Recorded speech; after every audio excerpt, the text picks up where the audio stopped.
Luxury, a word that used to mean craftsmanship, exclusivity, and timeless design.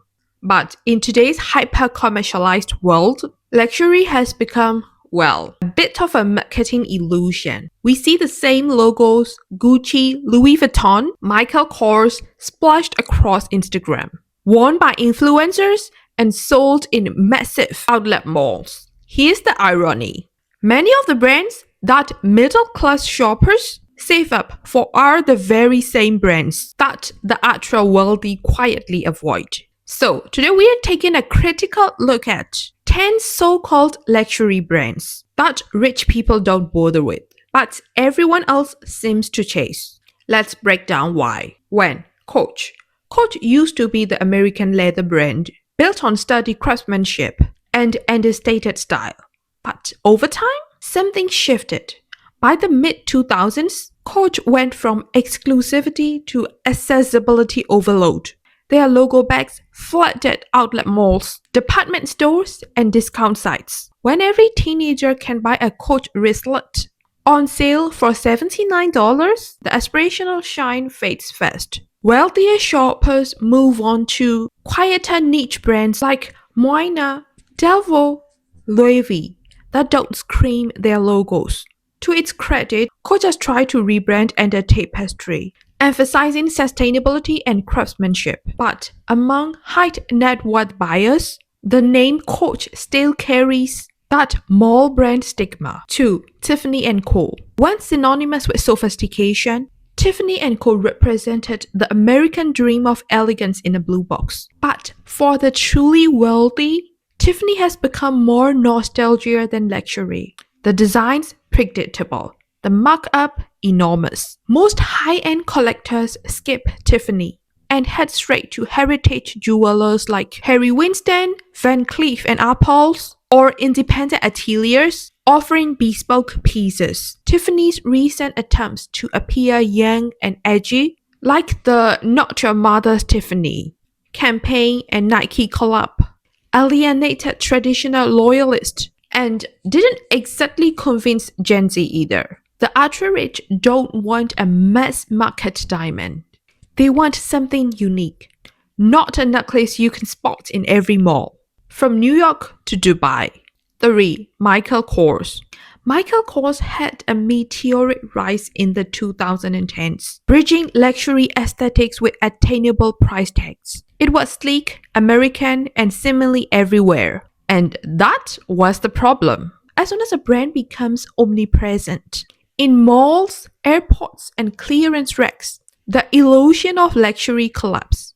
By 2015, Michael Kors' signature logo MK became overexposed, overproduced, and associated with entry-level designer. The wealthy move on to quieter luxury, Celine, the raw Bottega Veneta, while middle-class shoppers cling to MK as an attainable badge of status. Ironically, Michael Kors, the designer, is still respected in fashion circles, but the brand itself became a victim of its own mass success. 4. Armani.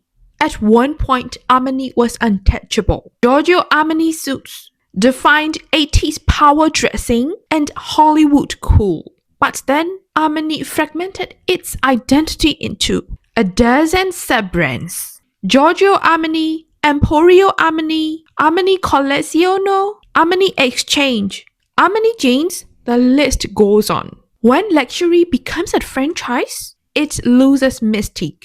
The ultra-rich don't want to wade through a hierarchy of diffusion lines. They want distinct craftsmanship, not confusion. Meanwhile, middle-class buyers gravitate toward Armani Exchange for its affordable price point, unaware that the brand barely resembles Armani's hot roots. Armani still shines in haute couture and fragrance, but the overall brand perception has blurred. 6. 5. Versace. Versace is iconic for its maximalist, flamboyant DNA, gold chains, Medusa hats, and apologetic drama. But while celebrities still wear it on red carpets, the brand's accessibility and overt loudness have alienated many high-end consumers. To To the super rich, the subtlety is the new luxury. The louder the brand screams, the less exclusive it feels. When your logo belt becomes a symbol of trying too hard, your aspirational market starts to shrink. Versace collaborations with fast fashion platforms and heavy branding may appeal to pop culture, but in private old money circles, it's considered nouveau riche. 6. Gucci. Gucci's creative direction under Alessandro Michele in the late 2010s was revolutionary. Maximalism, gender fluidity, and artistic rebellions. But by the early 2020s, even Gucci fatigue set in. Everyone had Gucci. Everyone wore the same sneakers, belts, and logo tees. The brand that once symbolized artistic eccentricity became a social media costume. Real world often favors discretion.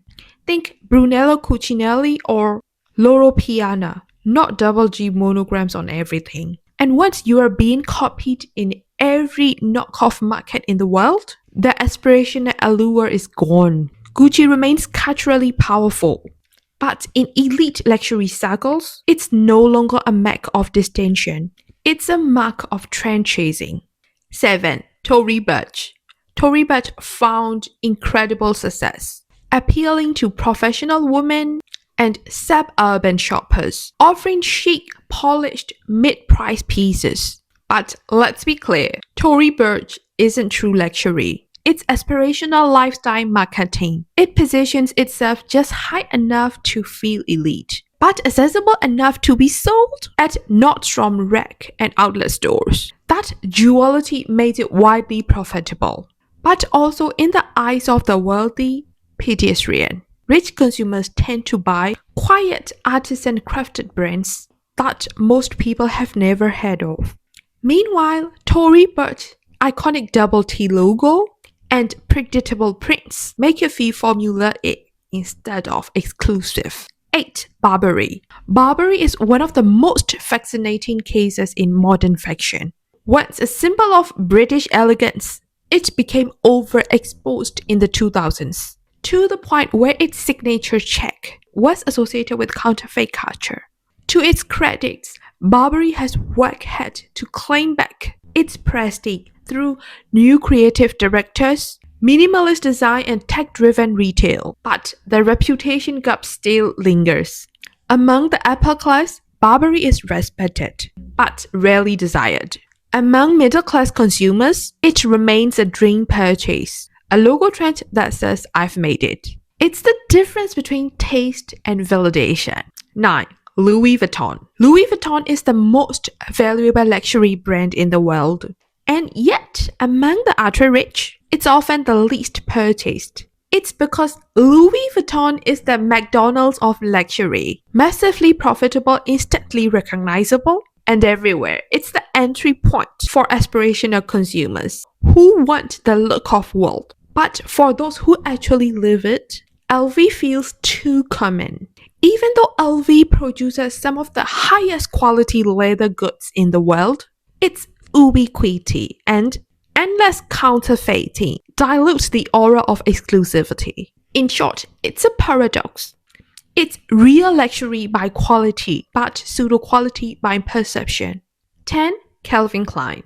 Calvin Klein was once cutting-edge, sleek, provocative, minimal, but after decades of over-licensing and endless diffusion lines, it became more of a lifestyle logo than a design house. When your brand name is printed on everything, from jeans to perfume to bedding, it's no longer luxury, it's branding. The elite move on to more curated minimalist labels, the Raw, Jill Sander, or Lumech, while Calvin Klein remains a nostalgic, middle-tiered brand coasting on its past glory. So, what do all these brands have in common? They built empires on aspiration and lost touch with exclusivity. When luxury becomes too loud, too available, and too logo-driven, it stops being a symbol of refinement and becomes just another status costume.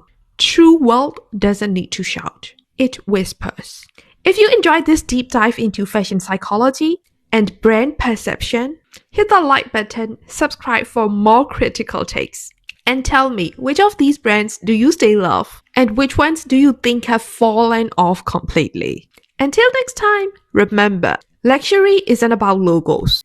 It's about knowing who you are when the label fades away. Bye bye bye bye!